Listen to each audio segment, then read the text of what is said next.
Hi friends, welcome to my channel. ఈరోజు మనం రాగి దోశ ఎలా చేసుకోవాలో చూసుకుందాం. ముందుగా ఒక బౌల్ తీసుకొని ఒక గ్లాస్ బియ్యం, ఒక గ్లాస్ మినువులు వేసుకొని 2-3 సార్లు కడిగేసి 4-5 గంటల పాటు నానబెట్టుకోవాలి. నానిన తర్వాత మిక్సీ పట్టే ముందు ఒక పావు కప్పు అటుకులు తీసుకొని నానబెట్టుకొని అందులో వేసి మిక్సీ పట్టుకోవాలి. తర్వాత అదే గ్లాస్తో రాగి పిండి వేసుకొని కొన్ని వాటర్ పోసి ఇలా ఉండలు లేకుండా కలుపుకోవాలి. తర్వాత మనం మిక్సీ పట్టి పెట్టుకున్న పిండి అందులో వేసి మెత్తగా రెండు బాగా కలిసేలాగా కలుపుకోవాలి.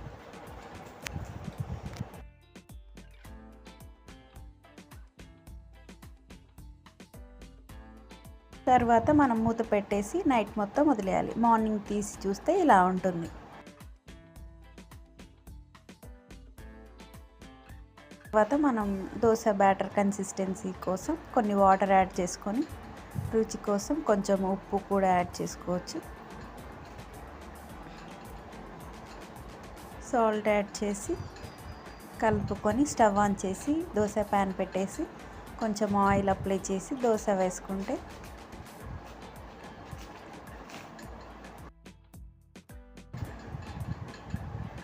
లో టు మీడియం ఫ్లేమ్లో ఈవెన్గా ఫ్రై చేసుకోవాలి. ఇలా కలర్ చేంజ్ అయ్యి రెడ్డిష్ బ్రౌన్ వచ్చాక స్టవ్ ఆఫ్ చేసుకుంటే సరిపోతుంది. వీడియో నచ్చితే లైక్ చేయండి, షేర్ చేయండి, సబ్స్క్రైబ్ చేయండి ఫ్రెండ్స్.